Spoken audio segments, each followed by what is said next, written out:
Welcome, everyone, this is your friend, here with another exciting fanfiction. Today, we're diving into the story of, what if Steve learned to adapt to the world he awoke in? If you enjoy this video, don't forget to hit that like button and subscribe for more fanfiction content just like this. Now, let's get started with the fanfic, A New World.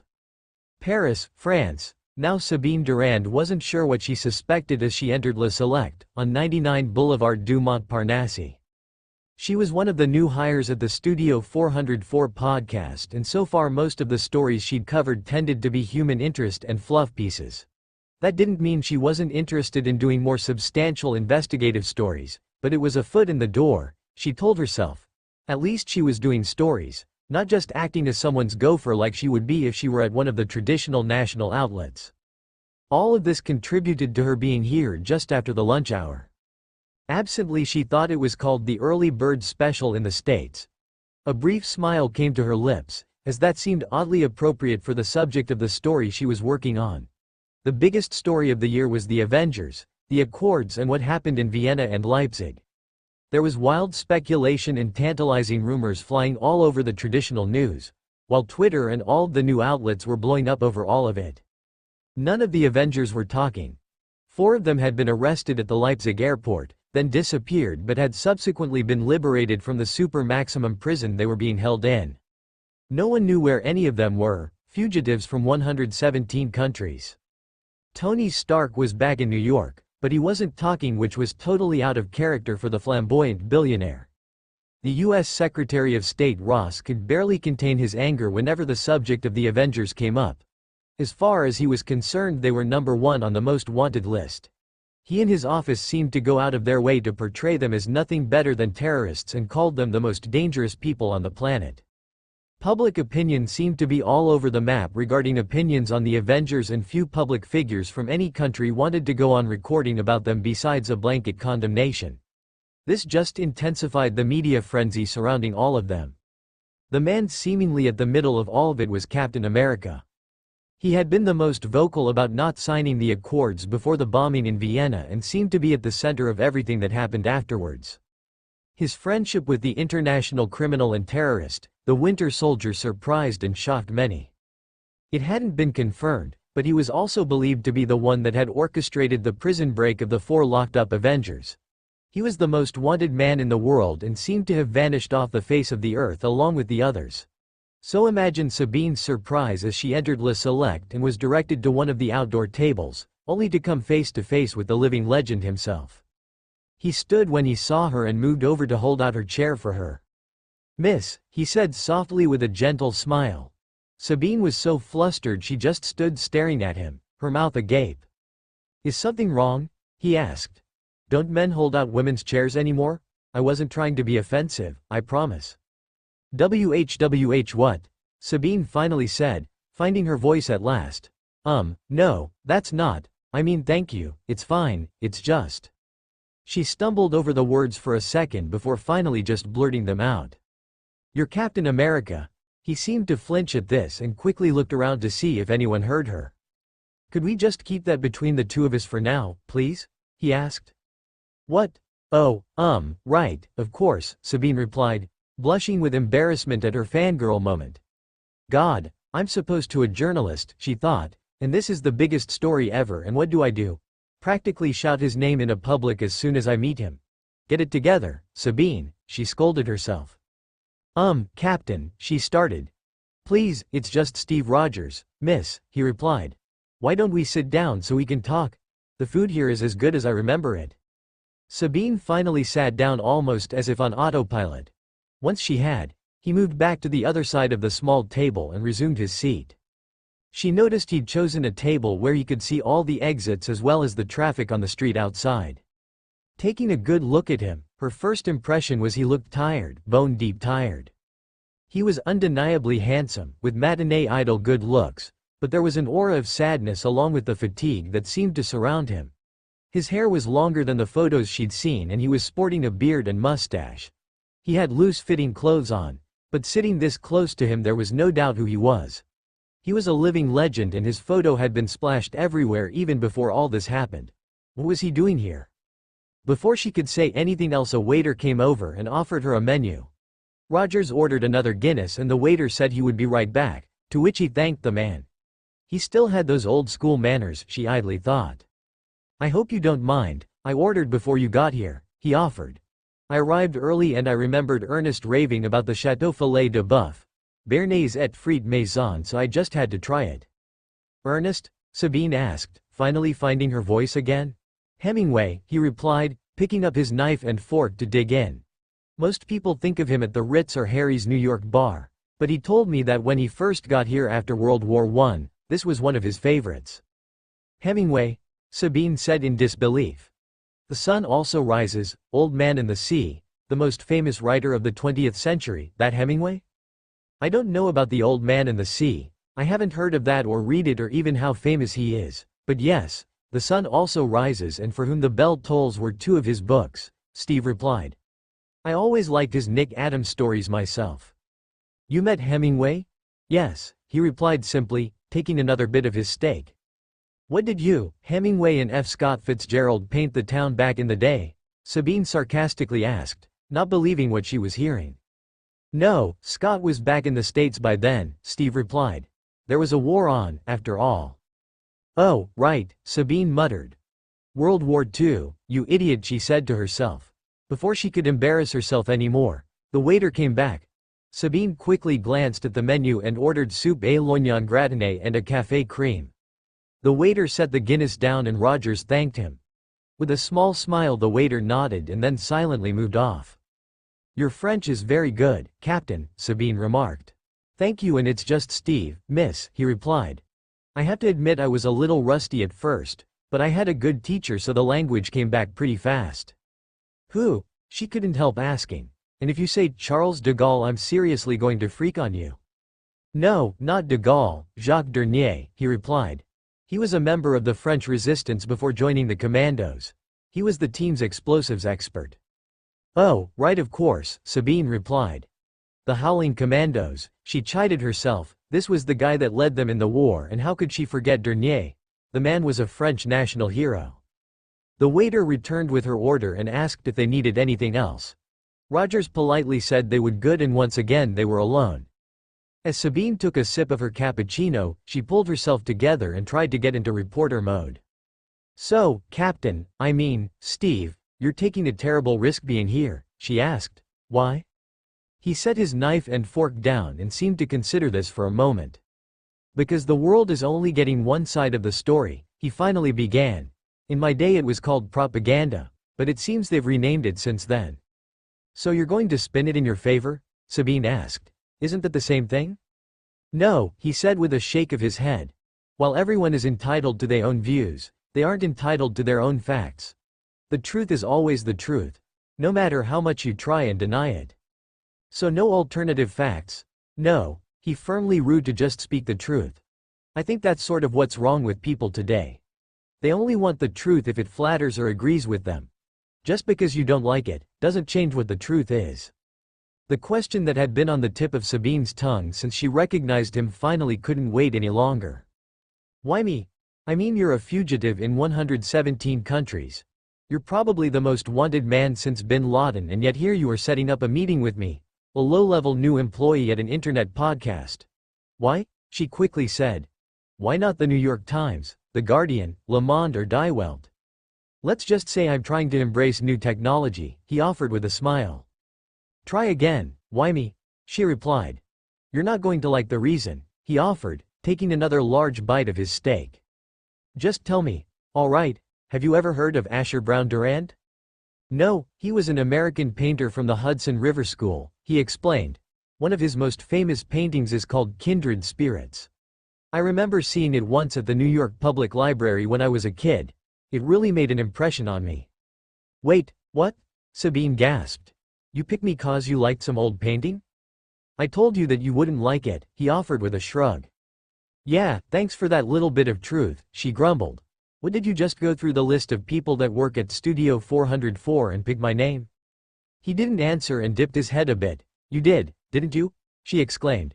You're doing wonders for my self-esteem, Captain. I said you wouldn't like it, he replied. I did do some research on you after making the pick. I still think I made a good choice. Okay, so that was a pretty good answer, Sabine admitted to herself. It took some of the sting out of his earlier confession, but not all of it. Okay, I'll let it slide for now, she said. So back to the other part of the question. Why Studio 404 and not a major news outlet? I mean, some of them have offices all over the world. You could have picked any one of them? Steve set his fork down and took another drink of his Guinness before answering. Because I wanted what I say to be unfiltered, he replied. The major outlets would use bits and pieces of what I say, the most popular bits, but not all of it. Your podcast is small enough so you can do a long-form interview and broadcast all of it without cutting it up. I want people to hear what I have to say, all of it, not just bits and pieces. What makes you think we'll give you what you want? She asked. I may be from a different time, but I do understand ratings, he replied with a smile. True, she admitted. So how do you want to do this? I thought we could finish our lunch and then you can ask me anything you want, Steve replied. You have a tape recording device of some sort, I assume? Yes, so is everything on the table or are some things off limits? All of it, he stated. It's all on the record and can be broadcast. Even the Winter Soldier? Sabine nervously asked. Absolutely. Sabine nodded in agreement and the two of them went back to their lunch. It was good, Sabine thought. I guess Hemingway knew what he was talking about. When they were finally finished, they both ordered coffee and Sabine took out her phone and set it between them to record. Turning it on, she stated the date and asked him to say his name. Steve Rogers. Also known as Captain America, that's Steve Rogers? She asked. I just want to get that on the record here at the start. Yes, that's Steve Rogers. All right, first question, you do know you're a fugitive in 117 countries, don't you, Captain? She asked. Including this one. I am, but I think the truth is more important than my safety. You refused to sign the Sokovia Accords, she said. Your actions in Vienna, Bucharest and Leipzig put you in violation of them. He held up his hand to stop her. Yes? She asked. About the statement that I was in violation of the accord. I've heard that said and repeated over and over again, but it's not true. I wasn't in violation of anything, he informed her. Excuse me? Sabine asked. As unfortunate as it was, the bombing happened before anything was signed, he explained. Yes, they were meeting in Vienna to ratify them, but it never happened. I don't know if they've been formally passed since, but at the time they weren't. I broke no law because there wasn't a law to break yet. But America's Secretary of State Ross clearly said you had broken the accords. Sabine struggled to say, unsure what to think of his first statements. He's been in the lead on this from the start. Yes, I know he has, but when exactly did all the countries sign the accords? Steve replied. It wasn't in Vienna because of the bombing and I haven't heard of the meeting being rescheduled, so when was it signed? Before Sabine could reply, Steve continued. As for Secretary of State Ross, his record as a general speaks for itself when it involves enhanced individuals. It's been a while since I was in school, but I don't seem to remember it being the Secretary of State's job to organize military actions, especially on foreign soil. Yet that's exactly what he did. The accords hadn't been signed at the time, but he proceeded like they had. Secretary Ross says you're terrorists and according to the accords your actions in aiding the Winter Soldier in Bucharest and Vienna was in direct violation of them, Sabine offered. Again, the accords weren't in effect as they hadn't been signed, Steve countered. And while we're on the accords, let me state plainly, I am still completely against them and refuse to sign. Even if it violates the law, Captain? Sabine asked. Your own country recognizes them as law, as well as the UN. You've been a soldier and hero fighting for your country, but now you're being branded a traitor and a terrorist for opposite the accords. Sometimes you have to stand up for what's right, even if the official government says you're wrong, Steve replied. During the war, Vichy was the official, recognized government here in France. You mentioned Charles de Gaulle earlier. He would have been labeled the same back then, as he was fighting with the Free French and the Republic. Was he wrong? No, but that's history, Captain, we're talking about the present, Sabine countered. It was a different time back then. Yes, I've heard that before, Steve conceded. Have you read the accords, miss? Not all of them, no, she admitted. I have, Steve replied. I'd like to quote one passage from them to you. Enhanced individuals who break the law, violate the accords, or are otherwise deemed to be a threat to the public may be detained indefinitely without trial. I'd like to repeat that last part. Otherwise deemed to be a threat to the public may be detained indefinitely without trial. So even if I retired and tried to live a quiet, simple life, someone could deem me a threat and I would end up in jail without a trial. I'd just disappearance one day. It says that? Sabine asked. Yes, Steve nodded. If you're an enhanced individual, by their definition, you don't even have to commit a crime to be labeled a criminal under the Accords. They can lock you up for what they fear you might do. It doesn't spell out who gets to deem you're a threat, just what acts will be taken. That doesn't sound like justice to me. But some of your own teammates signed it, Sabine pointed out. I'm sure they would disagree with you on the Accords. Besides, wasn't the main thrust of the Accords that the Avengers will no longer be a private organization and will now be operating under the supervision of the United Nations? That seems like something everyone agrees with. Yes, some of my teammates did sign, Steve said softly. I'm sure they all had their own reasons, as is their right. As for being under the UN, it isn't that simple, I'm afraid. Again, if you read the Accords, that supervision comes with a lot of strings attached. Anyone that signs the Accords has to register and provide is a fancy way of saying fingerprints and DNA samples. So, Sabine asked. History is filled with people trying to replicate the super soldier serum that was given to me, Steve replied. They believed it is in my blood. Most of those attempts haven't been by people interested in the good of the world, but by those that wanted a super soldier army for themselves. What do you think the chances are that all that biometric data will be used for simple verification? That's a unique case only related to you, Captain, Sabine pointed out. Is it? Steve asked. Hydra spent millions of dollars and countless years trying to replicate it. The Winter Soldier program is one example. The Soviets also tried. Their Red Room program used something similar to the serum. There's also the fact that the government wanted the Iron Man suit, along with the specifications so they could replicate it. Again, none of this is optional once you sign. Steve took a sip of his coffee and then continued. Also in the Accords it says all enhanced individuals with innate powers have to wear a tracking bracelet. All enhanced individuals, no matter if they're just living their lives and have nothing to do with any of this, has to wear a tracking bracelet at all times.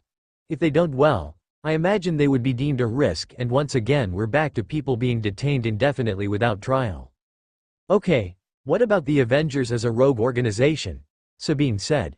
Doesn't one of the new regulations say any enhanced individuals must be given clearance by a nation's government or the UN for them to participate in any actions in said country? No one wants another Lagos, Captain. Lagos was a tragedy, he replied. I've seen most of the coverage and I can understand why people feel the way they do about it. They don't have all the facts though. As far as this being rogue, we informed Nigeria's state security service about the possible threat that might be coming. The Avengers have always shared intel, that's how we learned about the strike in Lagos. They knew you were coming? Sabine asked.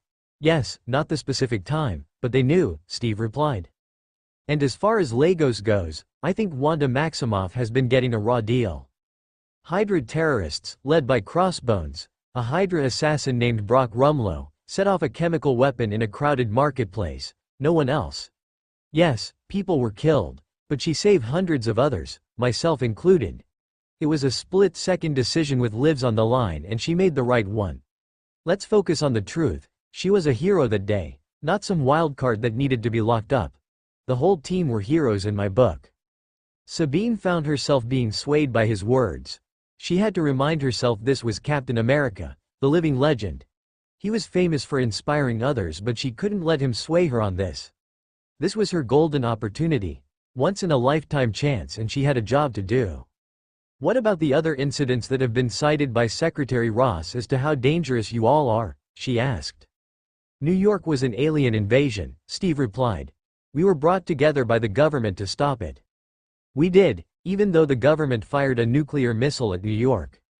Who was looking out for the people then, the government or us? As far as Washington, I take full responsibility for what happened there. As it's been reported, Hydra had infiltrated S.H.I.E.L.D. all the way to the top. If they'd launched those carriers, millions would have died and there would have been no stopping Hydra. A kill list had already been fed into the computer on board those carriers, and with their targeting capability they could have killed anyone, anywhere in the world from on high. Incidentally, Secretary Ross was on that list, along with just about every head of state and UN member. Sokovia? Sabine asked. Didn't Stark create Ultron? The being that came to be known as Ultron existed long before Tony Stark created an android body, Steve explained. Ultron took over that body and began replicating himself.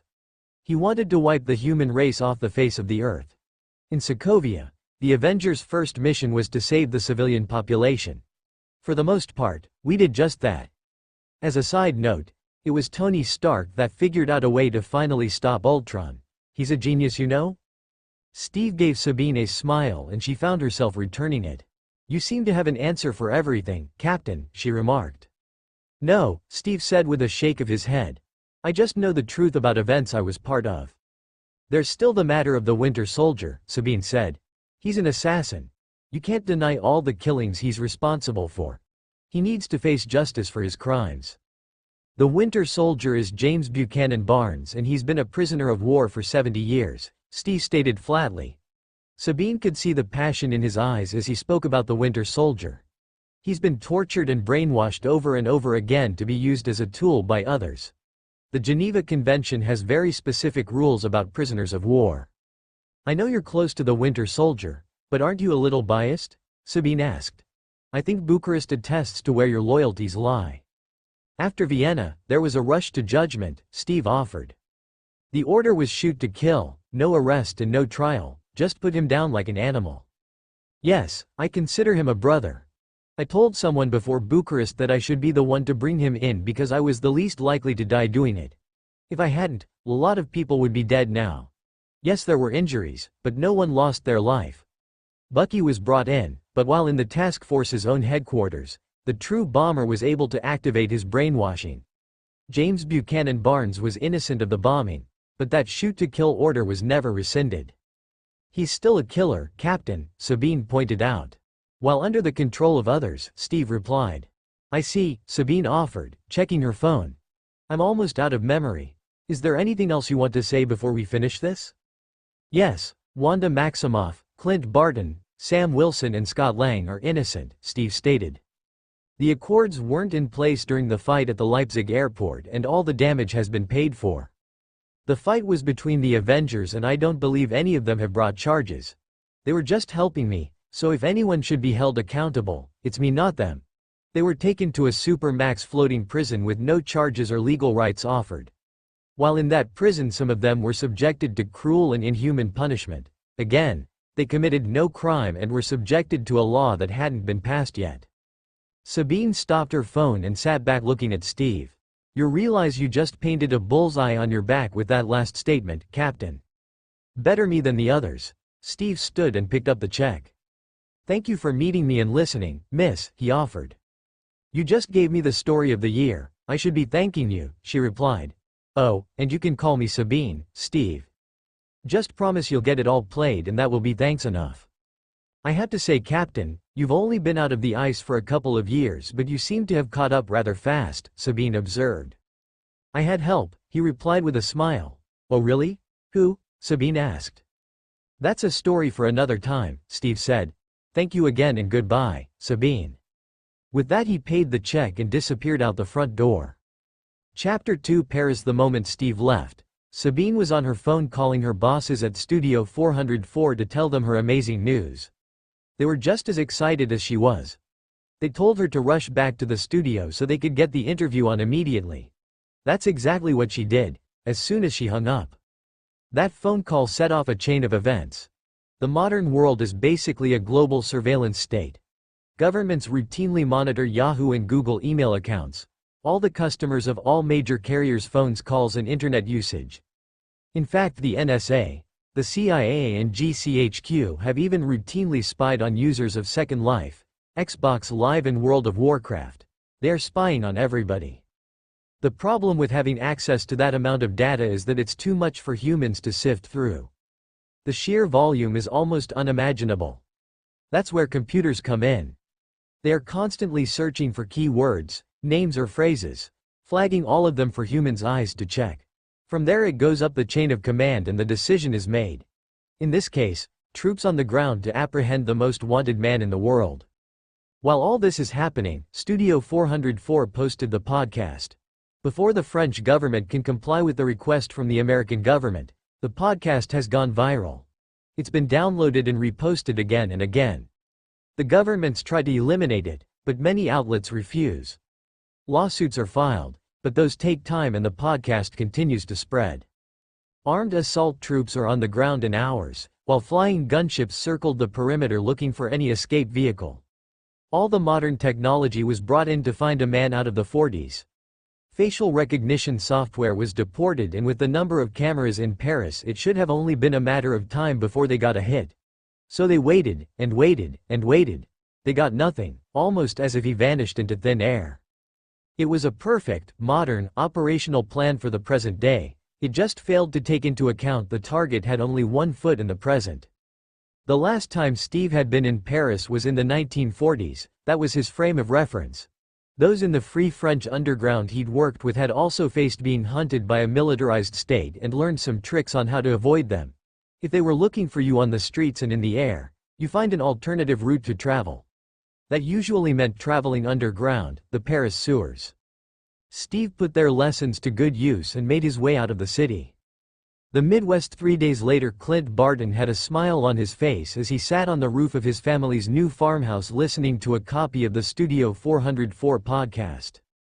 After their escape from the raft and a side trip to Wakanda, he'd managed to make his way back into the States and reunited with his family. He brought Wanda along to give her a sense of normalcy after everything she'd been through. Laura had already packed up and moved per the plan they'd set in place years ago. The new house was 2 states away from their previous location. All the necessary documents and identification were in place, and the kids were even back in school again. That didn't mean he wasn't keeping up all the developments happening in regards to the Avengers and the Accords. He had talked with Steve before leaving Wakanda and had set up a way for all of them to stay in contact. Clint's old training as a spy would serve them well. They all had untraceable phones. He knew all the keywords not to use and had set up a code for them all to communicate. Given Clint's sense of humor, it shouldn't have come as a surprise to anyone he'd picked names for all of them from the old TV show Bonanza. Texts were sent back and forth between the group, all with variations of the characters and the surname Cartwright. Pulling up his contacts, he sent a quick message to Adam Cartwright, Hoss Cartwright, Little Joe Cartwright, Hop Sing Cartwright, and Jamie Cartwright. Papa Bear Ben Cartwright is stirring it up, he signed it Cartwright. With a smile, he put his phone away and turned back to the repairs on the roof he'd been meaning to get done.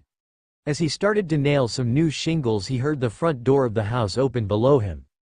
"Clint, why are you texting me when I'm only 20 feet away from you?" Wanda asked, looking up at him. "And why am I Jamie Cartwright again?" He glanced down at her, but before could answer, Laura stepped outside.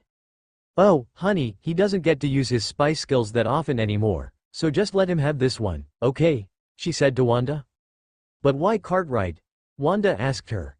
"He always liked westerns." Laura offered with a shrug and a smile. Barstow, California. Scott was currently lying low in Barstow. Well, because who really wants to be in Barstow? He figured no one, so they wouldn't be looking for him in Barstow. It also had the added benefit of being close enough to his daughter that he could see her on a semi-regular basis. He was currently in Vaughn's picking up some groceries when his phone went off. Shifting the bottle of OJ and the box of ho-hos into his left hand, he pulled out his phone and read the text. A smile came to his face and he chuckled. He had to admit he liked Clint's sense of humor, and the idea of being called Little Joe tickled him. He quickly sent Clint a text back. "Thanks for the update, Cartwright. A couple of seconds passed and he got an answer. "No problem, Cartwright. A fit of laughter overcame Scott and he almost dropped the ho-hos. Geneva, Switzerland. Sam sat in his room at the small hotel going over some of the latest intel he and Steve had gathered about Hydra bases. The plan was to find out anything they could on the procedures used on Bucky and if there was a way to reverse it. While Barnes wasn't exactly his favorite guy, Sam didn't believe he should be murdered either. The stuff he'd read on what they'd done to him turned Sam's stomach. He didn't wanted to believe people could be that evil, but they documented it every step of the way. The guy had been in a living hell for nearly 70 years. Sam also worried about Steve. They had become close friends in the last couple of years, so he knew the toll all of this was taking on him. Wanting to save your best friend, Sam got it. In the same situation he would do anything to save Riley. Now with these accords, the standing kill order on Barnes and them all being wanted fugitives, Sam worried what might happen if things went bad. Steve was a good man, a great man in Sam's book. But he feared what would happen if Barnes or any of the others were killed. When you break a good man, there was no telling what you would get, Sam realized, and he was going to do his damnedest to make sure that didn't happen to his friend.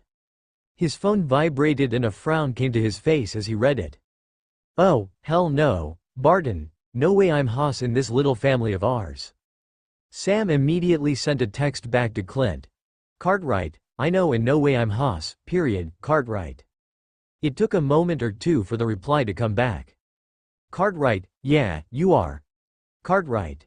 A few curse words slipped from Sam's lips, as he shook his head no. St. Julian. Malta. The Westin Dragonara Resort was a 5-star hotel with a spectacular view of the Mediterranean. Sitting by the pool gazing out over the endless blue sky and water, a young woman with short blonde hair, wearing a black one-piece seemed to anyone looking as if she didn't have a care in the world. Several men had approached her but all had been turned away. She would slowly lower her large dark sunglasses and say no, dismissing them with the least amount of effort. They all took the hint. Natasha liked that. The fact that Malta had no extradition also appealed her, and after what happened in Leipzig and then New York, she knew she had to disappear. She'd just missed the others in Wakanda but was relieved to hear they were all safe. She thought of visiting Clint, Laura and the kids in their new place, but just couldn't bring Dead up in Malta to regroup and figure out what she was going to do. She was still trying to figure it out, but these latest developments weren't helping. Of course she'd heard the podcast.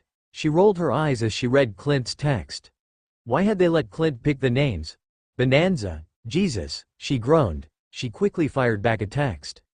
Cartwright, you're an idiot. Cartwright. His response came a few moments later. Cartwright, miss you too. Cartwright. She couldn't help the smirk that played over her lips as she read this. He was safe, the whole family was safe, and that was the good news. The others seemed for the most part to be laying low, which was smart. Most of the others were playing it safe, but of course that didn't include everyone. Natasha's mind turned to Steve. He was being incredibly reckless doing what he was doing. Then again, he was always reckless, and you'd think working with her, some of her good sense would have rubbed off on him. Apparently not, she thought with a frown. He's going to get himself a rest, or worse, she thought. They're going to kill him. That thought troubled her far deeper than she wanted to admit. She knew Sam was watching his back, but Natasha still found herself worrying about him. Well, the both of them. New York Tony sat in his lab, his mouth open and a stunned look on his face. How did old man Moses Rogers learn about podcasts? He mused. He still calls the remote the clicker. Is that a rhetorical question, boss? Friday asked. Tony had the distinct feeling there was a little snark in her reply. You know, that last guy was much more polite, he groused. Might want to keep that in mind. If you say so, boss. Before this exchange could continue, Vision materialized through the floor. Jesus, Vision, Tony gasped. You're going to give me a heart attack. Doors, man, one of the better inventions in the history of inventions. My apologies, Mr. Stark, but I wanted to let you know Secretary Ross is on his way up here with several security guards accompanying him. Vision replied. He does not look pleased. Great, as if my day was going so well already, Tony grumbled. Since Siberia, Tony had been in a funk. Rhodey's injuries, the disaster at the airport, and most of all learning about his parents' murder had been one body blow after another. He was still angry with Rogers for lying to him and then defending that murderer Barnes. He was also pissed and a bit hurt that the others had sided against him. The accords were flawed, but they were still the best option, he continued to believe. Why couldn't they see that? Now they were all fugitives, scattered to the winds. He still believed he was right. The problem with that was the people on his side, like Ross, he didn't like as much as he liked the missing Avengers on the other side. As pissed as he was, they were still family, so helping Ross put them in prison wasn't high on his agenda. His phone vibrated again and he picked it up to look at the message. Just checking in to say hi, Cartwright. It had to be Clint, Tony mused, but what the hell was the deal with the name Cartwright? He'd been getting the texts every so often and they seemed to be coming from several different locations. He could have Friday track them, and as tempting as it was to know where they all were, he'd resisted. Tony had to admit something about the messages all being from Cartwright did tickle him, even if he didn't know what the hell it meant. While they'd clash at the raft, Tony had a soft spot for Clint and was glad he was free. The door to his lab was pushed open and Ross stormed in like he owned the place. His security guards took up positions around them. "Are they really necessary?" Tony asked, gesturing to the guards.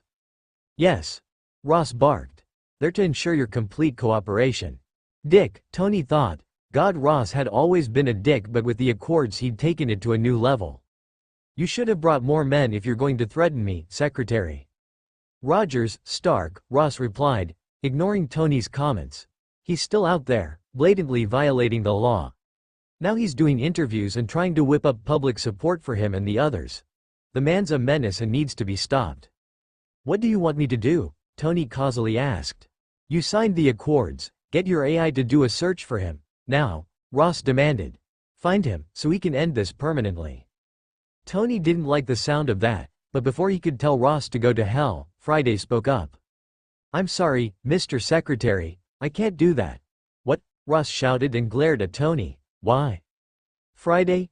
Tony asked, leaning back against his workbench and crossing his arms. "I don't want to be in violation of the Accords, boss," she explained. "They state that anyone, especially an enhanced individual, must sign the Accords and then have permission from the UN or the country in question to take part in any actions. I believe I technically fall under that definition of an enhanced individual." "This is garbage," Ross complained. "Have your computer do its job, Stark." "There's also the status of Vision, boss," Friday continued. "That is true," Vision added. "Friday's status would be greatly affected by my status. Until that has been resolved, it would be unwise for her to get involved." "This is nonsense," Ross shouted. "Get your toys to do what they're told, Stark, or do I have to remind you that you're not in jail because of me?" "Again, Dick," Tony thought, although he rose to Ross's bait. "Only if you want me to remind you that I'm responsible for you even having a job, Ross," Tony fired back. "We go back a long way, remember? You were on your ass when I found you getting drunk in that bar, so don't try and pull that shit with me." "I should bring you up on charges," Ross threatened, stepping closer to Tony. "Yeah, you do that," Tony replied. "Now unless there's anything else, get out of my building." "This isn't over, Stark." "Yes it is, bye," Tony said. "Vision, would you show these gentlemen the door, please?" "Happy to, Mr. Stark." Vision stepped in front of Ross and the security guards and gestured towards the door. "Gentlemen, this way, please." With a lot of grumbling, Ross exited along with his security guards. Tony was pissed as he watched them go, but then his phone buzzed again. He looked at it and shook his head. "Why Cartwright? I mean, what the hell?" Chapter 3. Monument for the Dead, Normandy, France. The cemetery was located on a bluff overlooking Omaha Beach in Colleville-sur-Mer, Normandy. Steve knew he should be on his way to Switzerland, that was the safe play, but this just felt like something he needed to do. The cemetery and memorial was dedicated to the American soldiers that fell in World War II. The names of 1557 Americans that lost their lives in the greatest invasion in history but couldn't be located or identified were inscribed on a memorial wall of honor. Steve hadn't been part of the invasion, and most of those that fell were even younger than he'd been at the time. These were heroes Steve wanted to honor. They didn't have any special abilities or training, yet they climbed into landing craft and faced almost certain death invading the fortified French coast. Because of their sacrifice, the world was a much different place than it could have been. As he wandered slowly through the seemingly endless rows of neatly spaced, simple white crosses, he nodded in acknowledgement at the other veterans making this same pilgrimage. Everyone here, living and dead, were his peers. They shared the same touchstones of their youth. Part of him still felt as if there should have been a plain white cross as a marker for him somewhere. When he ditched the plane over the North Atlantic, the realization that it was the end for him. He knew he was going to die, but it was the sacrifice play to save so many others. That should have been the end, but it wasn't. The truth was, Steve had always lived with the shadow of death hanging over him. While it was true he joined the army because he didn't like bullies, it wasn't his only reason. It was the one he told others, but there was another private reason he'd never told anyone, even Bucky. When Erskine had chosen him for the project, the doctor had run a complete physical and diagnostic on Steve. His prognosis was grim. If Steve lived to be 26, he would be beating all the odds. The series of illnesses and maladies he'd been struggling with all his life had taken their toll. There was also the fact that with his compromised immune system, there was a good chance he'd contracted TB from his mother. So the happily ever after dream, a wife and kids with a house in the suburbs with a picket fence and a dog in the yard that most seemed to associated with him, had never really been his dream. He'd always thought that would be Bucky's life after the war. While he probably wouldn't be there to see it, he wanted that dream for his best friend, the one that stood by him through thick and thin. Steve just hoped that maybe by joining the army and going off to war he could make his short life mean something. If what all the doctors were telling him was true and he couldn't save himself, then maybe he could save someone else. Maybe even save Bucky, so he could live that happily ever after dream for both of them. The serum had changed a lot, but not his fundamental way of looking at the future.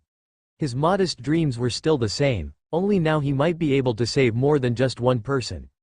Thoughts of after never really entered his mind. There had been a brief moment when the idea of a future almost came into focus with Peggy, but then the plane went into the ice and that vague dream slipped away into the cold still water of the Atlantic. Coming back from the dead had been a shattering experience. Perhaps that's why it's been 2,000 years since the last two reports of it happening. In Steve's case it hadn't been 3 days or a week, but 70 years that went by. He was a man out of time, in a future he'd never imagined or expected to see. So much had happened, unbelievable things, in the few years since he came out of the ice. Steve still had to wonder how he'd ended up here, wanted by seemingly every government in the world and labeled a terrorist. He'd certainly never dreamed that for himself.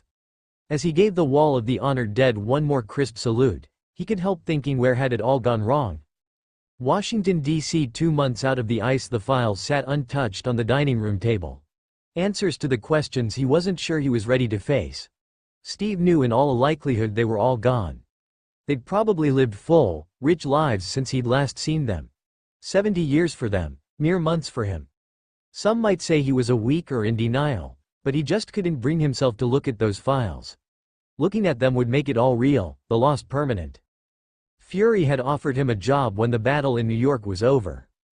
After doing a little traveling around, Steve had finally decided to accept it.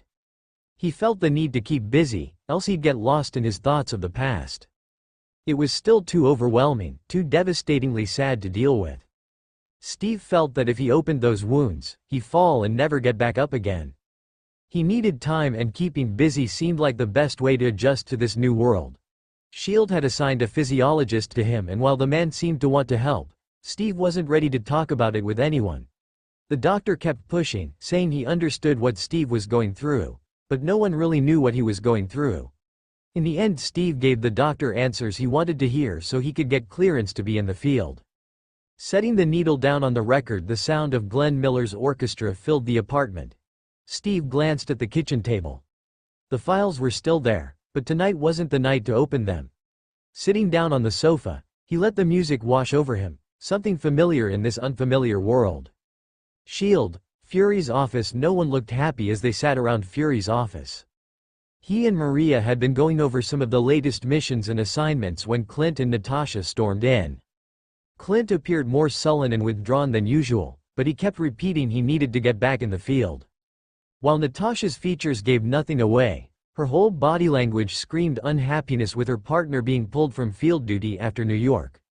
Fury argued right back that the council had its concerns and the decision had come from higher up.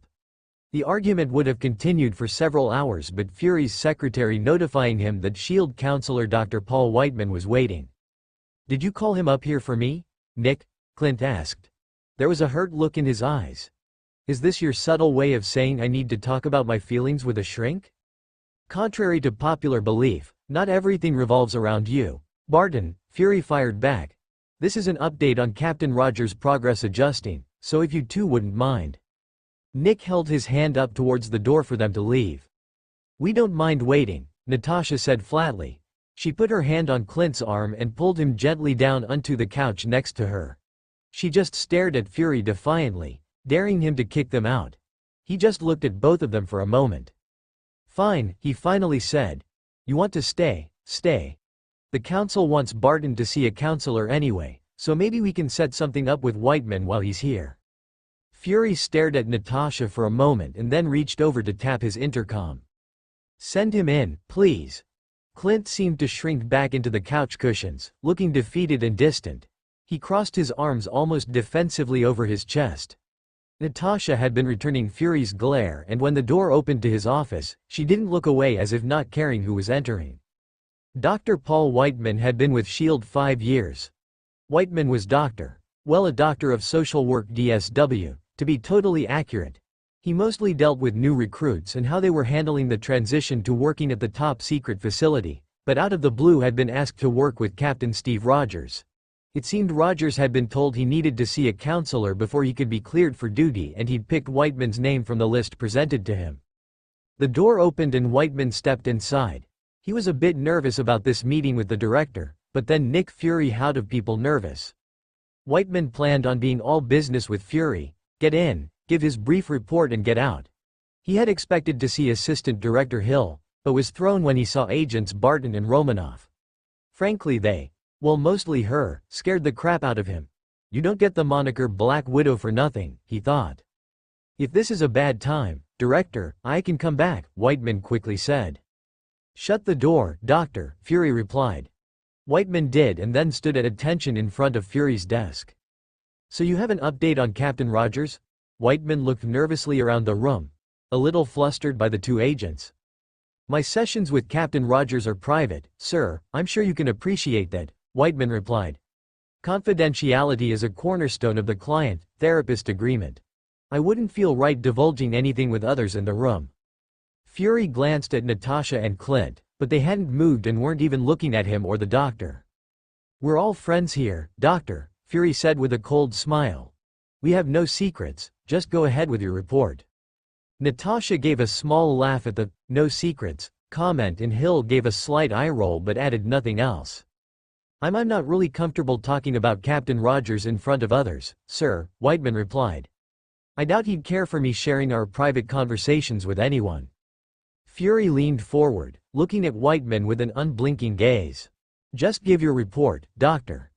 The doctor looked nervously around the room, unsure what to do. Agent Hill spoke up, giving him an out.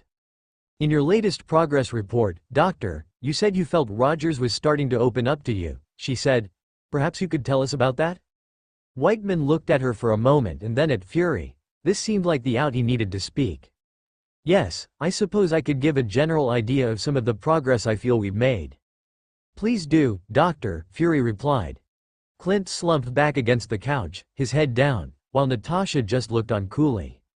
Well, Whiteman began. As you know, Captain Rogers has been reluctant to speak with me about his personal issues or feelings. Frankly, I'm not even sure why he picked me as his counselor. Anyway, I've been trying to make a personal connection with him, letting him know I understand his situation and difficulties. At first he was reluctant, but once I said I comprehended and get it, where he was at, he seemed to open up to me. As I mentioned in the memo, he told me about a dream he had in some detail. A dream? Fury asked. Yes, I must say it was quite vivid.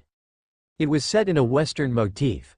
It started with Captain Rogers and his friend from childhood, James Barnes, as cowboys riding into a Western town. They go into a saloon and find the atmosphere is tense, partly due to recent incidents of cattle rustling. News is brought that a local named Kincaid has been murdered and a large number of his cattle had been rustled. The townspeople begin to form a mob. Local men, Osgood and Davies, send for Judge Tyler to try to defuse the situation, but the rancher Tetley arrives and incites them to further action. Rogers and Barnes join the mob mostly to protect themselves but also to see justice done. As the mob sets out, the judge warns that the men must be brought back alive to stand trial. Whiteman explained. Clint had leaned forward and seemed to be listening rather intently. Hill rolled her eyes but didn't say anything as Fury just sat looking at the doctor as he continued. The detail of the dream was quite remarkable, very vivid, with names and locations. Anyway, the mob finds cattle bearing Kincaid's brand and 3 men sleeping on the ground around a campfire, an old man named Alva, and a Mexican, who claims to be unable to understand English, and the young man named Martin. Tetley interrogates them. Martin says that he purchased the cattle and that Kincaid was to send the bill of sale at a later date. No one believes him, and the mob decides that the men are to hang. The execution is postponed until dawn. Martin, as his last wish, writes a private letter to his wife. Captain Rogers and his friend, Barnes, are conflicted about what to do, not sure if justice is being served. As I said, it was quite the vivid dream, director. There's a moment of silence as the doctor finishes and waits for the director to respond. You know, Nick, maybe you're right, Clint spoke up, a smile on his face. I should see someone, perhaps Dr. Whiteman here. It might be good, I mean I love westerns.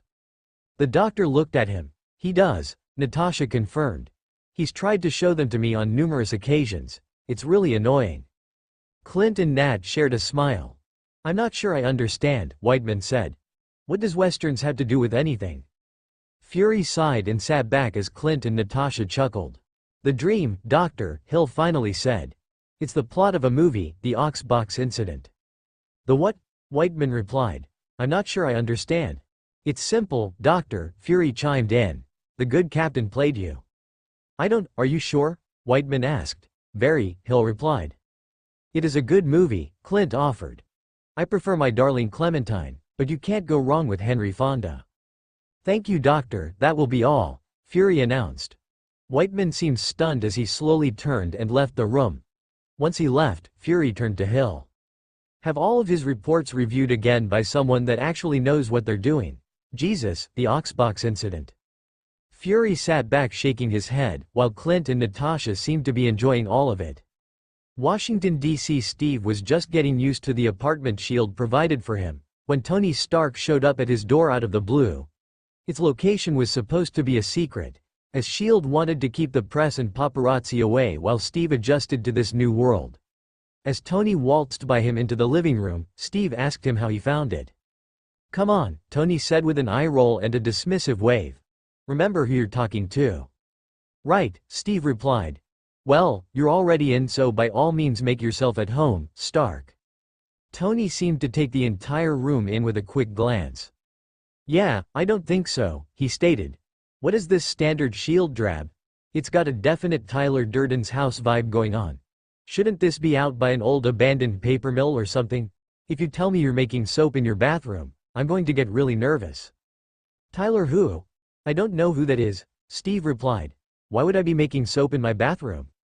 If Tony heard him, he didn't reply and had already moved on to another topic. Geez, not even a TV in this place. What do you do with yourself when you're here? Read, listen to music on the record player, Steve offered. They still make those? Tony asked. You mean books or record players? Steve replied, not sure which he was talking about. Tony was already on to another topic. Look, Cap, I'm just in town for a couple of hours doing some business, so why don't I take you out to dinner, Tony said. Someplace nice and modern, like from this century? I don't know, Steve replied. I was just going to stay in and maybe have a couple of burgers or something. You're welcome to join me. Yeah, no, if I stay much longer in this place you'll have to hide the rope from me so I don't throw a noose over the back of that door over there, Tony said, dismissing the suggestion. Glad you like the place, Steve offered sarcastically. Tony glanced at his high-tech watch and then started for the door. Happy's got the car downstairs, Tony replied as he opened the door. Grab a coat or something, we should be getting to the restaurant soon for the table I reserved. Chop chop, Cap. Before Steve could reply, Tony was already walking towards the stairs and heading towards the car. So I guess we're going out to dinner, Steve muttered as he grabbed his coat and followed. Washington, Fury's office. Hill and Romanoff had left, although Natasha had voiced her ad before going. Clint stood facing Fury. I'm good, Nick, I don't need time off, he said, reiterating his objection to the forced vacation. I believe you, Nick replied, but the council feels otherwise. Since when do you listen to the council? They are technically my bosses, Barton, Nick said. Right, Clint sarcastically replied. Fury moved around his desk and sat on the front edge in front of Clint. Take the time off, Clint, Fury said, his voice softer as he spoke. Get away and clear your head. My head is clear, Clint snapped. Loki's gone, period. I wasn't talking about Loki, Fury replied. You've been pushing hard since before New Mexico. You could use a break while I deal with all the shit around here. Nick, Clint started to protest, but Fury cut him off. Maybe you should get off the grid, you know, a nice farm or something, Fury said with a small smile. Might even see a pretty girl there. Spent some time being normal with her. Fury was the one that helped set up the farm for Clint and Laura. He was the only one other than Natasha that knew about it. It had been longer than he'd liked since he'd been home. I would like to see that pretty girl, Clint admitted. I imagine she'd like to see you, too, Fury replied. They'd probably all like to see you. Yeah, they probably would. So take the time while you can, Fury said, putting his hand on Clint's shoulder. I'll handle everything happening around here and you can come back in a month or two after I put it to bed permanently. I got your back, Clint, your position will be here when you return. Clint could help the smile that came to his lips, as he shook Fury's offered hand. You know, Nat's going to be pissed about all of this, right? Clint joked. She doesn't like change. I'll team her up with Rogers once he'd cleared while you're gone, Fury joked. Oh, she'll hate that, Clint said with a laugh. Look, you two were mostly running solo ops anyway, Fury replied. You'll still be partners when you get back, I promise. Rogers will distract her and she'll get him up to speed on how we do things around here. Plus if she's really that pissed she can take it out on Rogers and not me. Wow, you have a cruel streak, Fury, Clint joked. I thought you liked Rogers? I do, Fury admitted. But he's a super soldier and I'm not. He can take Natasha being pissed a lot better than I can. The two shared a laugh at the thought. So I guess I'm going on vacation, Clint finally said with a small smile. Say hello to that pretty girl for me, Fury replied with a smile of his own. Washington. A week later, Steve had just returned from SHIELD headquarters, where he had been run through some training exercises and evaluations. Supervising it was Agent Romanoff. She hadn't seemed enthused about the assignment or him, but she went along with it when Fury gave her the job. It had an audition quality to all of it. He would have thought the battle in New York against aliens would have been good enough, but apparently SHIELD wanted him to jump through a few hoops before he was officially a member. Steve figured if they wanted him to beat up some of their recruits, he could do that to make them happy. He was just coming out of the shower and getting dressed, when Tony knocked at his door again. This time he brought Ms. Virginia Pepper Potts with him. Tony introduced her as a friend, and apparently the head of his business empire. She was a lovely and polite woman, which made Steve absently wonder why she was with Tony, but he could tell there was something special going on between them. She seemed excited to meet Steve, telling him how when she was a young girl she'd read all about him as a World War II hero in school. Steve had dealt with this sort of thing a few times since he'd come out of the ice, but he wasn't really sure how to handle it. It was just another constant reminder of just how out of time he actually was. He smiled politely as he ushered them in his living room. Just like Tony, Ms. Potts seemed to take in everything in the room immediately, and while she was much more polite than Tony was, Steve had the definite feeling she found it lacking. Steve hadn't really cared about the place that much. Again, Tony seemed to barely manage to be in Steve's apartment for a few moments before he was suggesting they leave and go out again for dinner. It seemed once he made up his mind about something it was hard to argue against him. Well, and win at least. So once again Steve found himself going out to dinner with Tony Stark, this time with the added company of Ms. Potts. Steve got back a little after 11 from dinner. He thanked Tony and Ms. Potts before heading back up to his apartment. As he opened the door and dropped his keys on the end table, he thought about the night out. The restaurant was just as good as the first one Tony took him to. It was a lot more upscale than Steve was used to, now or before.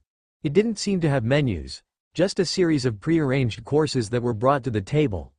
Each looked like a little work of art that Steve wasn't sure you were supposed to eat or admire. Taking his cue from Tony and Pepper, he ate. He wasn't sure what all of it was, but it was interesting and delicious. The best part of all the courses was it helped him limit his part of the conversation. That was the actually nice thing about having dinner with Tony. His mind seemed to go a mile a minute and his interests seemed to be wide and varied. Ms. Potts seemed to be used to it and easily kept up. Steve valiantly tried to as well. He knew they were speaking English, at least the words sounded like English, but none of the references or subjects registered with him. He smiled politely, ate and answered any direct question, but for the most part he was lost the entire night. It was a feeling that had become very familiar since he'd returned. He'd been resistant at first to moving from New York to Washington, but there was really nothing holding him anymore. The New York he knew was long gone, so he felt just as much of a stranger there as anywhere else. Washington offered a chance to start over in this new century. He was just as lost, but at least he had a job to keep him busy. The apartment Shield provided was actually nicer than any he'd ever lived in. Steve had grown up during the Depression, in which he and his mother had struggled just to survive. After that it had been the war, and that was a tent on the best days. It didn't feel like home though, it was just a couple of rooms he happened to occupy. George Washington Memorial Parkway. Later Pepper and Tony sat in the back of the limo heading towards the airport. They would be flying back to New York on a private jet that was fueled and ready for their arrival. The two of them had mostly been quiet since they dropped Steve off. "He's kind of lost, isn't he?" Pepper finally asked. "You noticed too, huh?" Tony replied. "He does his best to hide it, but you can see it in his eyes," Pepper said. "There's a sadness there." "What, like a lost puppy?" Tony joked. "No, a man out of time." They were both silent for a few moments. "Thank you for introducing me, though, it was kind of a thrill," Pepper offered, trying to lighten the mood. "You liked him, huh?" Tony asked. "Yes," Pepper replied. Tony noticed just the hint of color in her cheeks, a blush as she answered. "Are you blushing, Ms. Potts?" Tony asked in amusement. "I wouldn't have guessed Rogers was your type." Pepper gave him a snide look before replying. "You saw the way everyone reacted when we walked into the restaurant with him, Tony," Pepper said. "I think he's everyone's type." "I'm not interested in everyone," Pepper gave him a look. "One dysfunctional superhero is plenty for me, thank you," she said. "You have nothing to worry about, Tony." Was that a declaration wrapped in an insult? "You're a genius, so you say, figure it out," she replied with a smile. "I hit Cap when we first met with that line, you how I'm a genius, billionaire, playboy, philanthropist, etc." Tony offered punts I expected. "What did he say?" Pepper asked. "He didn't care," Tony replied with a soft chuckle. "He didn't seem to care about any of that. Just whether I could help or not." Pepper turned to look at him for a moment. Something about the way he talked ticked something off for her. "You like him too, don't you, Captain America? The man with the plan. Who wouldn't?" Tony joked, turning away from her and looking out the window. You wouldn't," she replied. He looked back at her. "Oh, you know me so well." Tony. "Okay, yeah, I didn't like him. In fact, I kind of hated him," Tony admitted. "I grew up hearing all these stories about him endlessly. After a while I figured they were all bullshit, you know." "What changed?" "I met him," Tony said. "He kind of does live up to the legend.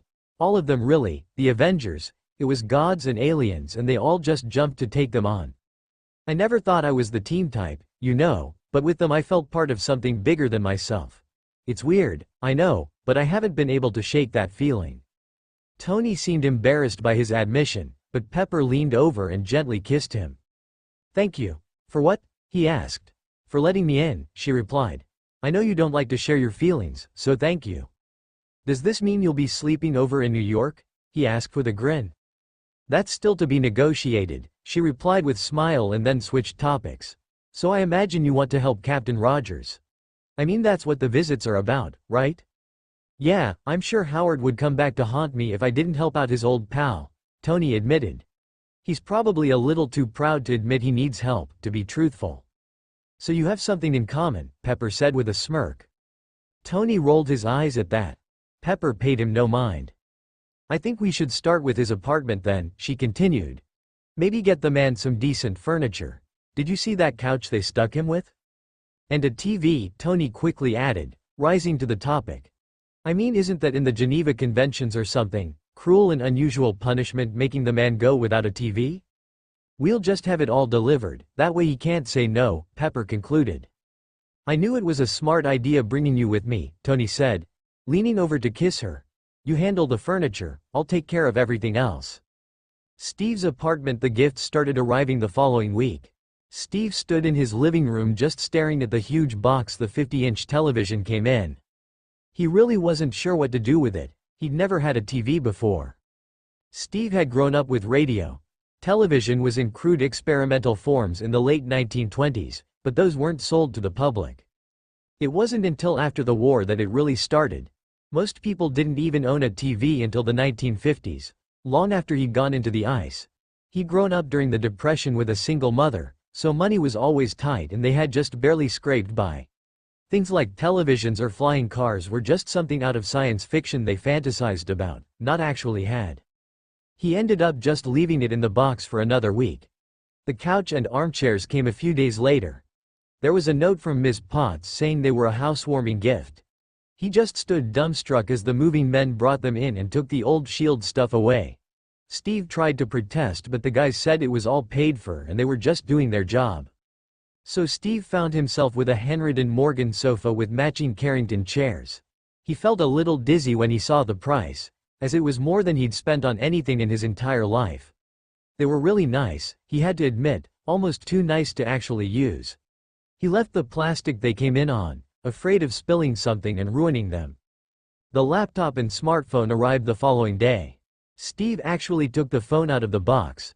He figured if he could work the phone Shield had given him, maybe he could figure out Tony's. That was a mistake. Shield had given him a basic phone just for calls and texts. He still wasn't sure he'd got the hang of texting, but calls were pretty straightforward. The Stark phone, which was emblazoned across the top of it, was a whole other animal. There weren't any numbers like the phones he knew, just symbols for things he had no idea about. He ended up putting it back in the box and sliding it into a drawer. The last gift was something Steve had no clue about. It was a small cylindrical tower, perhaps 8 inches in height, along with 4 smaller boxes that looked like speakers for a PA system. Friday was embossed on the front side of the device. He thought it might be a fancy radio, but there were no dials or numbers for the stations on it.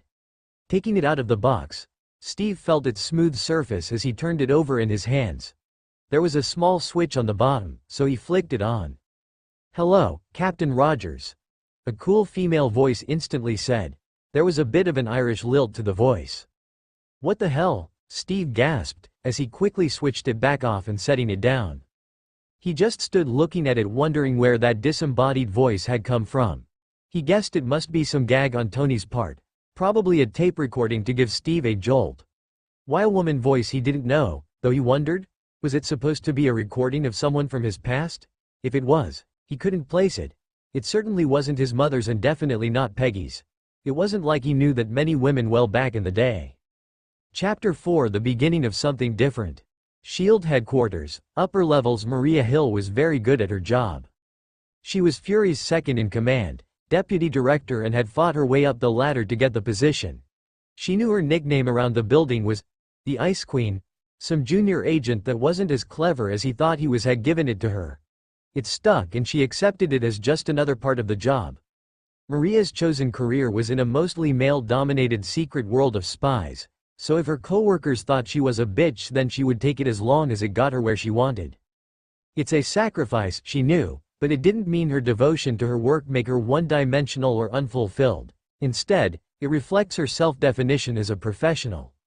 The only way her gender entered into it was that she believed she needed to play the game without any mistakes, staying later, working harder, and complain less than her male counterparts, to get the same rewards.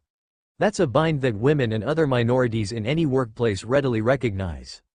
So if she had to be the hard ass, she'd be the hard ass. The hitch, though, was currently sitting on the other side of her desk in the form of Steve Rogers, Captain America. It fell to her to deal with his little ruse of the dream and the doctor. This was one of the days she really didn't want to be the hard ass, but she would. Frankly, she'd met the doctor and had monitored all of their sessions, so she knew he was something of an idiot. His interactions with Rogers had only highlighted that. Privately, Maria thought the whole Ox-Bow incident story was funny. Maria understood somewhat why Rogers didn't want to talk to the doctor.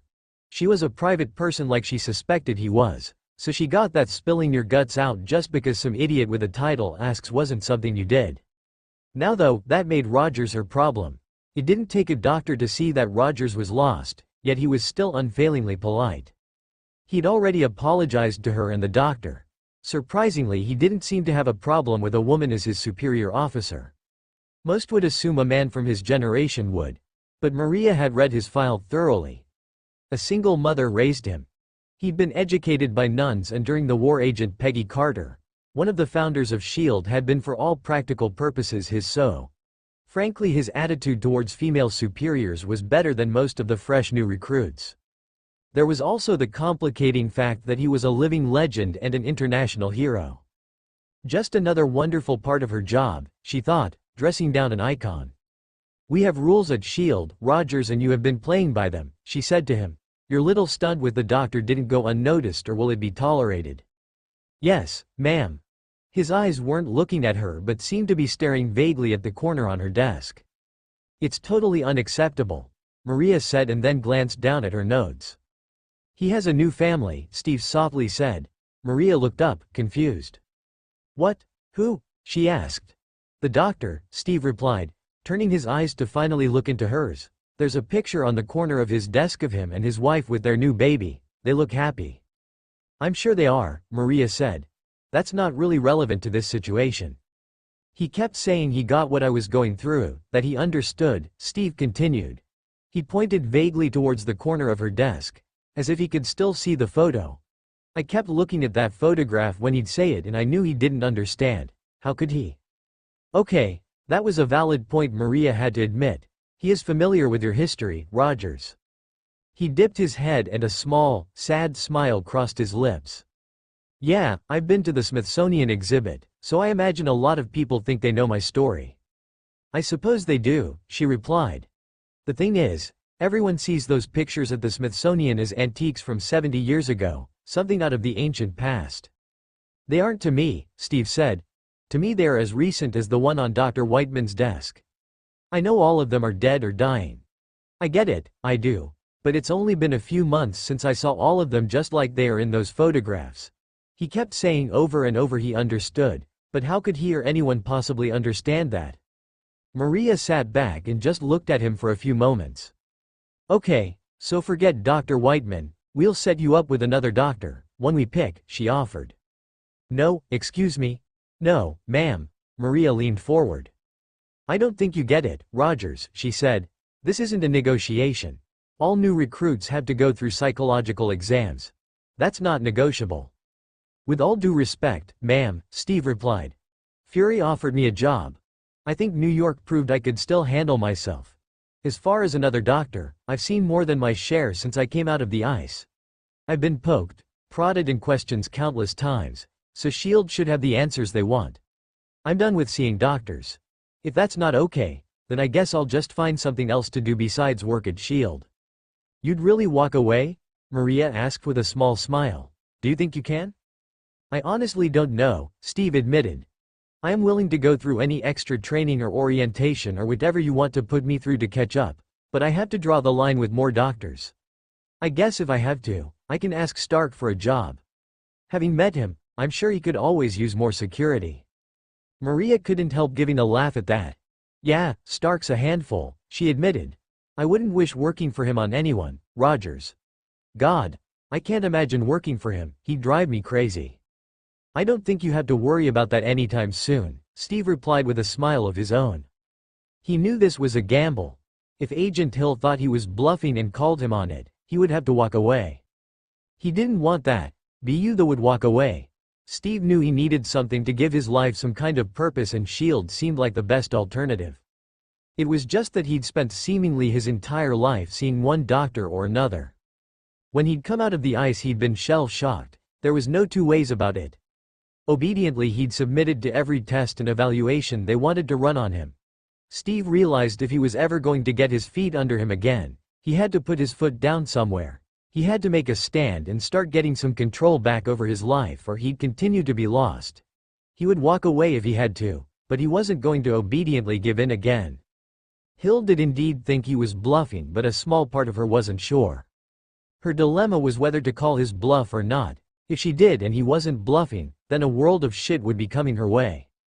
While Fury wanted Rogers for the Avengers, the Council wanted him for S.H.I.E.L.D. America's golden boy from the past was just the sort of image they wanted to project, instead of some faceless, shadowy, scary spy organization. They would still be a scary, shadowy spy organization, but they would have a smiling, handsome hero as the face of it.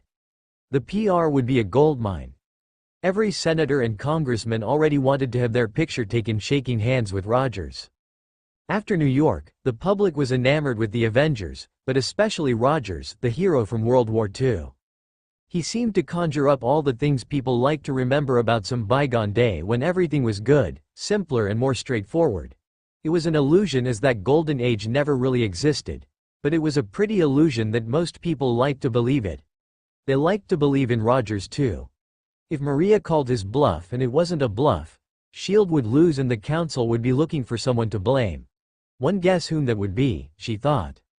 There was also the matter of the Avengers to consider. While Maria had never been fully on board with the whole idea, she saw their value in New York. Without Rogers, that Wooers would have to be the leader. Natasha could do it, she had all the skills necessary, but it wasn't in her temperament or profile. She and Barton were spies, more comfortable in the shadows than out front. Banner and Thor were out of the question, so that left Stark. The idea of him as the leader was the sort of thing that would keep Maria up at night. Someone could be brought in from the outside, but that was problematic too. It was highly doubtful the remaining Avengers would accept anyone as a replacement for Rogers. Maria also knew Rogers would be snapped up in a heartbeat by one of the military services, most likely the army, but he would basically be a spokesman, much like his USO tour in the 40s. That would be a waste, she thought. He was a soldier, not a show pony. With some trepidation, Maria knew she was going to have to bend the rules for him. She just hoped he was worth it. "All right, so no more doctors," she finally said. "That means another month of training, and during it you'll be on probation. You won't have to talk to any doctors, but you'll have to talk to me at least once a week, schedules permitting. If things go well, you'll be in the field at the end of that time. That's the best deal you're going to get anywhere, Rogers, so what do you say?" "I guess sign me up, ma'am," he replied, offering his hand to her. "Don't make me regret this," she said, taking his hand in hers. "Wouldn't dream of it," he offered with a smile. He started for the door, but a thought occurred to Maria. "Rogers, why did you pick Whiteman anyway?" she asked. He dipped his head a bit and she could have sworn he blushed. "There was a bandleader back in the 30s named Paul Whiteman," Steve replied. "I always liked his music." Lower level, S.H.I.E.L.D. headquarters. Clint had his duffel bag packed and was all set to go. There was just one person he needed to see before he left: Natasha. They had been partners since he brought her in. They mostly worked solo missions now, but they would always be partners. In some ways their relationship was the closest for both of them. Laura seemed to get that. It still amazed Clint that his wife had been okay with it and even welcomed Natasha into the family. In that secret little world he'd created, she wasn't the assassin or spy, she was just Aunt Nat. Clint worried about her, what with him taking this forced time off, and wanted to make sure she was going to be all right. He knew she already knew he was there. Dropping his duffel bag, he crossed his arms and leaned against the doorway. He didn't interrupt as she moved through the obstacle course with speed and grace. It was like some silent, murderous ballet, and she was the only one that heard the music. Her every move was deadly, yet the sheer artistry of it always mesmerized him.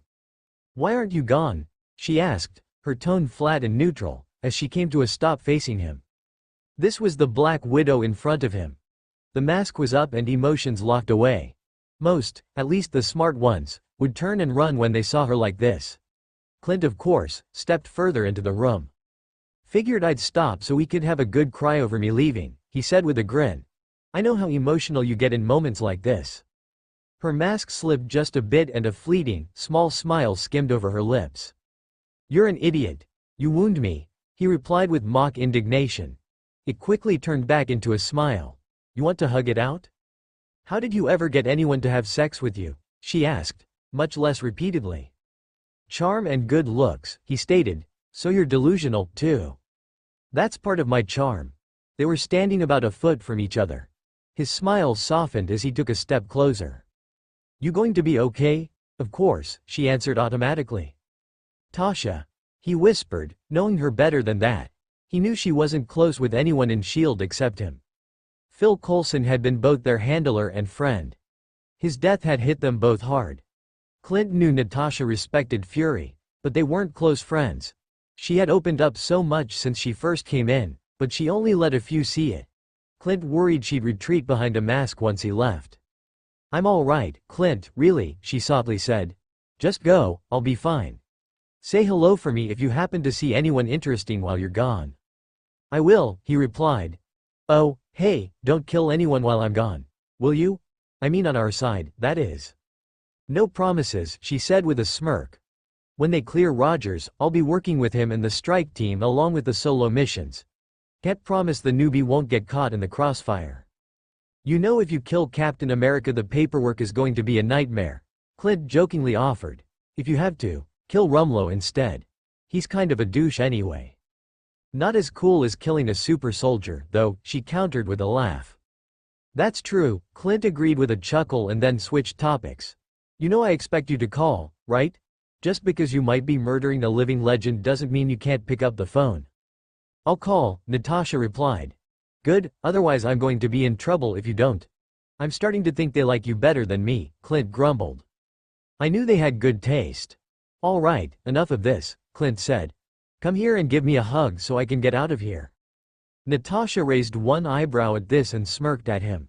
Don't give me that look, just come here, he replied.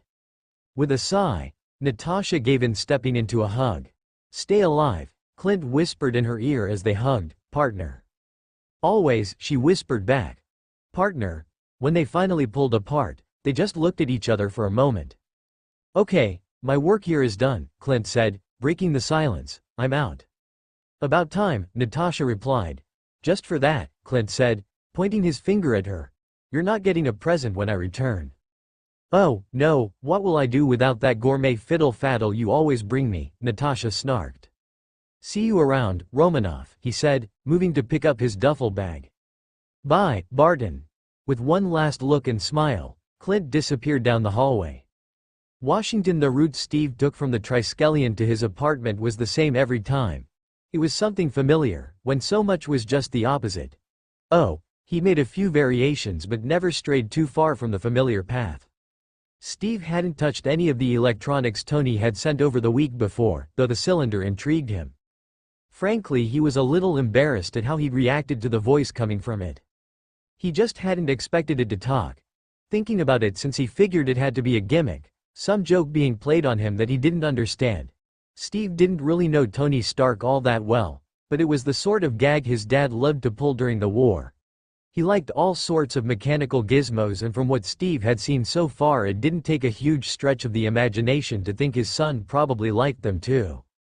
After another week of basically beating up S.H.I.E.L.D. agents, Steve got back to his apartment and took a shower. Getting dressed in some gray sweats, he started to think about what he was going to have for dinner, but the cylinder caught his eye again. He'd been thinking about it a lot the last couple of days, trying to figure out just what it was. The Irish lilt to the woman's voice had thrown him, but now he thought he had an idea what it might be. When he was a kid, Steve and Bucky had made their way over to Mulberry Street in Little Italy for the Feast of San Gennaro. It was a religious festival brought over with the immigrants from Naples. They went because there was always lots of good food and games. He remembered seeing an automaton in one of the side displays. It was a fortune teller in a cabinet that laid out cards as if it were reading your future. It had been almost lifelike and more than a bit creepy. Steve guessed the cylinder was something similar. 70 years had passed, so the mechanics that went into making an automaton PR by leaps and bounds. Getting one to talk like a young Irish woman probably wasn't that hard. As he finished peeling some potatoes, Steve's curiosity got the best of him. Drying his hands, he flipped the towel over his shoulder and walked back into the living room. The cylinder sat seemingly harmless on the coffee table. Well, if it's a joke, he thought, I might as well figure out what sort of joke it is. Leaning down, he lifted the cylinder and turned it on. The voice instantly came again. Hello, Captain Rogers. That same young woman's voice, the one with the Irish lilt to it. Steve crossed his arms and had to smile. It was very good, almost lifelike. I don't get it, Stark, but it is amazing, Steve mused aloud. What do you not get, Captain? Perhaps I can help you. Steve's mouth dropped open as the cylinder seemed to responding to what he said. Captain Rogers? How did Stark rig it up so it can answer my questions? Steve murmured. While I am a scaled-down model, I assure you, Captain, I am fully functional. Responding to questions is rather elementary for me. Okay, this is just crazy, Steve said with a laugh. Stark must be laughing his ass off picturing me talking to a cylinder. My name is Friday, Captain. Your what? My name, Friday repeated. I have a name, Captain, and it is Friday. I am an artificial intelligence similar to the one you may have seen at Stark Tower, Jarvis. You're some kind of robot butler? Steve asked, more confused by the moment. No, Captain, Friday replied, the voice modulated to a soothing tone. While I am artificial like a robot would be, I am not a robot and most certainly not a butler. Steve just stared at the cylinder, or Friday as it called itself, completely flummoxed. It had to be a trick, he thought. The questions he'd asked were pretty straightforward and could easily be anticipated to fool him. He tried to think of something that wouldn't be expected. A poem his mother used to read to him came back to Steve. He recited the first few lines. My arms are like the twisted thorn and yet their beauty lay. The first of all the tribe lay there and did such pleasure take. Friday finished the stanza. She who had brought great Hector down and put all Troy to wreck. A stunned Steve just looked at the cylinder. Yates, a man young and old, Friday said. You have excellent taste, Captain, it is quite beautiful. He wasn't sure what to say now. The voice, Friday she called herself, said she was like Jarvis at Stark Tower. Steve vaguely remembered Tony saying something about Jarvis operating the whole building, but he hadn't been paying that much attention. He was more focused on confronting Loki after they defeated the aliens. He'd also been tired down to his bones.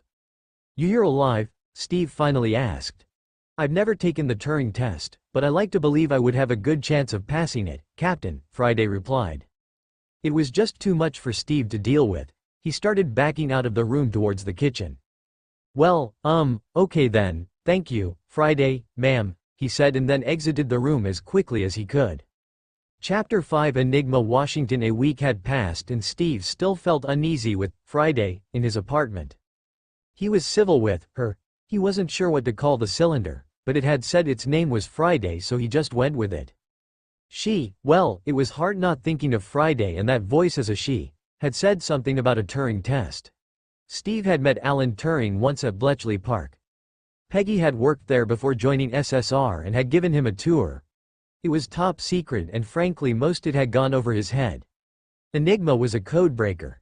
Steve understood that much, but Turing had tried to explain the workings behind it, or what he called thinking machines. The whole building had been filled with what was behind it. Yes, Steve understood it was a computer. He also got they probably had been reduced in size and increased in power since then. He'd been given one by Shield and Stark. They were a little more than the size of a book, so he got that. The object in his living room though, that was something else. It talked. It didn't just talk, it responded like another person would. Every morning when he got up, Friday would offer him a greeting and asked if there was anything she could help him with. He politely declined, but their interaction unsettled him every time. While he was trying to figure it all out, he went with a rather simple plan. He ignored Friday as much as possible. Yes, he got that it was a stupid plan, but he wasn't sure what the alternative was. Turning her off, something about that just felt wrong to him. It was the same with sending her back to Stark. He felt like he would be hurting her feelings, even though he wasn't sure Friday even had feelings. It all felt like something out of Buck Rogers to him, talking robots, flying cars and aliens. So much had happened in 70 years. He wondered if he'd ever catch up. Just keep your head down, he told himself. Stick to the things you know and slowly start to explore everything new. That was easier said than done. The fact was Steve was lost and a bit lonely. After another day at Shield, he'd come home and just wanted to relax. He absently returned Friday's greeting, but then went about making dinner for one. He'd been thinking about starting to order in, but hadn't gotten around to picking up any of the menus yet. After some Salisbury steak and potatoes, he moved over to his record player and put on one of the newer records that had been provided for him. The artist was Duke Ellington, someone Steve was very familiar with. Leaving the lights off, he sat back on the couch and closed his eyes as the first notes of Satin Doll began to play. While the song was unfamiliar, the musical style wasn't. He would know Ellington anywhere. As his fingers started to tap against his leg to the rhythm, he closed his eyes to just get lost in the music. It didn't take long and a smile came to his lips easily. There was always something warm and so human about jazz. Ellington, Satin Doll, 1953, Friday quietly offered. Yes, I hadn't heard this one before, Steve replied, eyes closed as he was still focusing on the music. He seems to have just gotten better with time. Is he one of your favorites? Yes, he said with a chuckle. I couldn't afford the records, but I had all the band's signature pieces memorized. Take the 8 Train was Ellington's, and I remember watching the dance floor fill up every time it was played. Did you not join them in dancing? Friday asked. Never learned how, he admitted. Nobody wanted to dance with a guy they could step on. I did like to watch though. Perhaps you can take lessons now, Captain Rogers, Friday suggested. His eyes snapped open as the spell was broken the moment he heard Captain Rogers. He'd been enjoying the music so much he forgot who he was talking to. Captain Rogers reminded him that it was Friday. Ah, well, perhaps I might, he finally said, getting up and turning off the record. He stood for a moment, not sure what to say, and finally just grabbed his coat and went out the door. Captain Rogers, have I done something to upset you? Friday asked.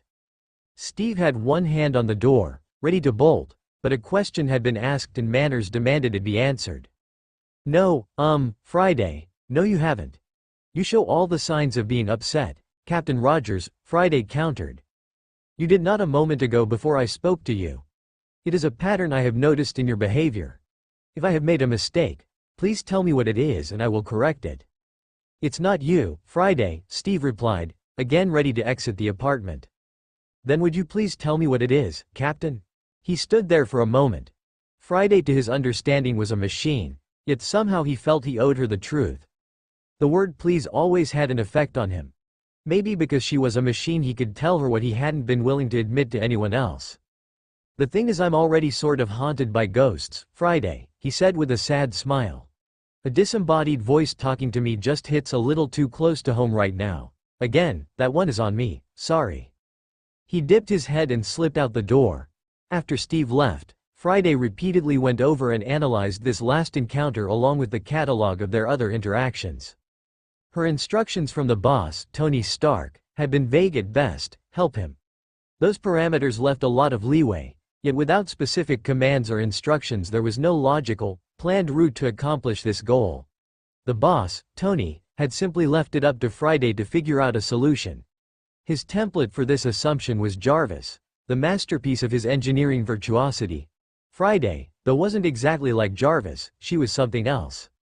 At a young age, it was obvious to everyone that Tony Stark was brilliant. As the child of a talented, yet distant father and emotionally troubled mother, though, it had left him troubled and lonely like a lot of young people his age. The difference between most of them and Tony was he had almost unlimited resources, talent and determination to try and fix it himself. If he didn't have a caregiver in his life, he'd create one. While at MIT he'd been fascinated by IBM's Big Blue project. He got the idea to create an artificial intelligence of his own. At first his early efforts achieved virtual intelligence, a program that could mimic the behavior of life, but ultimately wasn't self-aware or capable of abstract thought. Tinkering with it on and off for in those early years he finally hit on Jarvis, a true artificial intelligence that was self-aware and could make critical decisions and judgment calls in a similar manner to an intelligent organic life form. With Jarvis he got what he wanted. Because Tony had a rather active mind, he moved on to numerous other projects and ideas. Over the years of his 20s he would make other attempts at AIs, trying different strategies and concepts, but never deployed any of them for very long because he'd grown fond of Jarvis. One of those later attempts led to Friday. It was an endeavor at something a little different from Jarvis. Tony had become interested in something called cognitive systems. Those are systems that are aware of themselves, interact with their surroundings and learn new things over time. Cognitive systems employ technologies from artificial intelligence and machine learning, so they are in some ways more than AI. He would incorporate the parts he liked into Jarvis, but Friday had been the first successful attempt. Of course, being Tony Stark, his mind wandered to other things and the project was shelved. Before he had transferred running the company to Pepper, though, he'd used Friday as his secretary for a short time. It cut down on the lawsuits. The parameters of the jobs were well defined. There was even a manual detailing exactly what the job entailed, and Friday excelled in it. Then came the whole Afghanistan incident and Tony finally found the thing he wanted to do with his life: Iron Man.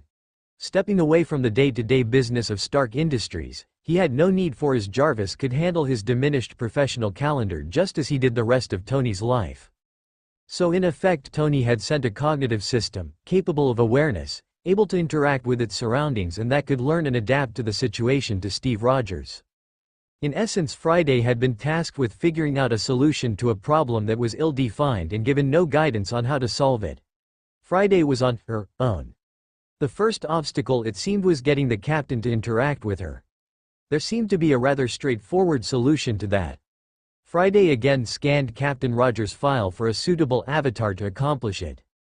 SHIELD headquarters. The building had several gyms, both large and small in size, used for a variety of training. The larger gyms were mostly used for new recruit training, as all agents, regardless of their eventual positions or expertise, were given basic training in self-defense and combat. The group currently being trained was mostly non-combatants, techs and administration. Unfortunately for them, 2 strike team members had decided to help out with the training today. They had buffaloed their way past the real instructor and basically took over the class. Rumlow and Rollins were between missions and a little bored. That was never a good combination, and today's entertainment to keep busy was hazing the newbies. Natasha stood on the elevated track that circled the large gym. It had been closed off for repairs and there was scaffolding from the track to the ceiling far above. Signs were posted at each entrance announcing the area was close and under construction. That really hadn't stopped her. She was alone and the lights were off as she went through various stretches to warm up. There was a series of scaffolding she was interested in testing her skills against. Since Clint had left, Natasha found herself spending more time at SHIELD. Oh, she had interests outside of work, but those were private. Natasha had thrown off her Red Room training, but she was still guarded around most people. She wasn't exactly close with many in or out of SHIELD, but she was friendly to a degree with most. This was familiar, training and honing her skills over and over. Maria Hill was supposed to stop by in a little while to discuss a new mission, but until then Natasha figured she would get in some practice. Those below weren't aware of her and she wanted to keep it that way. She usually paid little attention to what was happening in the beginners class in the main part of the gym, but 2 things caught her attention. One was Rumlow and Rollins. They were good agents and fighters, but Natasha had never cared for them. While she agreed training should be difficult, what they were doing seemed pointless. Even in the Red Room, as cruel and dehumanizing as it was, actions had a reason behind them. Rumlow and Rollins were just punching down, something Natasha never liked. The other thing that caught her interest was at the other end of the gymnasium, Captain Rogers. He was alone, with his back to the training group, working on the heavy bag. He seemed in a world of his own, tuning out everything else around him. They had fought together in New York. She, of course, had read his file. While she hadn't grown up hearing the legend of Captain America, she was aware of part of his story, the super soldier serum. She had a version of it coursing through her body. It had been the fascination of many countries and groups since World War II, but so far no one had replicated it perfectly. Stretching again, Natasha glanced at Rogers and had to wonder what it must be like wake up one morning and have missed 70 years. How lost must he be? Pushing this thought from her mind, Natasha launched herself upwards, grabbing one of the support crossbeams and swinging higher into the structure and darkness.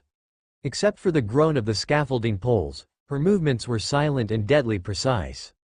The sound of someone hitting the mats hard caught her attention as she continued to climb higher and higher. She stopped a short way from the roof and looked down from her vantage point at the training group. The original instructor was trying to get control of the group, but Rumlow and Rollins continued to just blow him off and take charge. Their idea of training was having the new recruits spar with them, or in other words, the 2 of them beating up the entire class 2 at a time. They seemed to especially enjoy picking on 2 of the recruits from the tech departments, a young man and young woman. They had them pair up and try and take on Rumlow and Rollins. Again and again the 2 recruits were driven into the mats. Rumlow and Rollins seemed to love it, basically humiliating the recruits. Each time the recruits tried to beg off, they would shout at them to get up and go again. Natasha had watched plenty and was just about to break off her acrobatics and go down to end it, when a voice called out across the gym. "That's enough." She along with everyone in the class turned towards the voice. Rogers had stopped hitting the heavy bag and was now facing the group. Natasha balanced herself on a 1-inch horizontal pole and that bowed but didn't give way, trying to anticipate what was going to happen. She already knew how she would handle the situation, but Rogers was supposed to be some great tactician, so this would give her some insight into him. What did you say? Rollins asked with a sneer on his face. I said that's enough, Rogers repeated, slowly moving towards the group. Rumlow and Rollins looked at each other. A smile crossed both their lips as they turned to face Rogers. Natasha had moved to the railing to get a better view of what was happening. Rogers wiped the sweat off his brow as he made his way over to the group. She could see Rumlow and Rollins along with the entire group of recruits knew who he was. You're not an agent yet, Rogers, you can't order us around, Rollins said. I don't need to be an agent to know a bully when I see one, he replied. Rollins started to step towards Steve, his hands balled up in fists, but Rumlow stretched out an arm to stop him. He smiled at Steve, but Natasha knew he was just like Rollins, just a little more polished about it. All new recruits go through a little hazing, Rogers, Rumlow said with a smile. My friend is right though, you're not official part of S.H.I.E.L.D. yet, so this really isn't your business. Just go back to your punching bag, you have no authority here and we do. Listening to all of it from above, Natasha kept watch on the situation. She'd seen Rogers in action in New York, so she knew he could easily take the two down. His next move, though, surprised her. Rogers smiled and then looked at the new recruits, who were all watching him. He turned back to Rumlow and Rollins. You're right, I'm not an official agent yet, so I guess that makes me a new recruit too, Steve said. He took a step so he was between Rumlow and Rollins and the recruits. How about you try me for your little exercise? Rumlow and Rollins exchanged looks. It was clear to Natasha Rollins wanted to go at Rogers, but Rumlow had other ideas. This is a teamwork exercise, 2 people, Rumlow said. Then pick out a partner for me, Steve replied, taking a step closer. Give him the spazzes, Rollins dismissively said. Rumlow smiled and laughed as he pointed to the 2 recruits they had already been torturing. Those 2 can be your partners, Rogers, he said. Whichever team pins one of the other team for a count of 3 first wins. Got it? Got it, Steve replied. So what are the rules?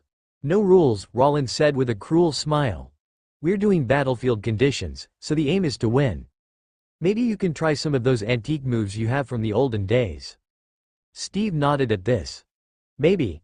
Let me just have a word with my teammates and we can get started, he offered with a smile. He turned and walked over to where the new recruits were and spoke to them in low tones.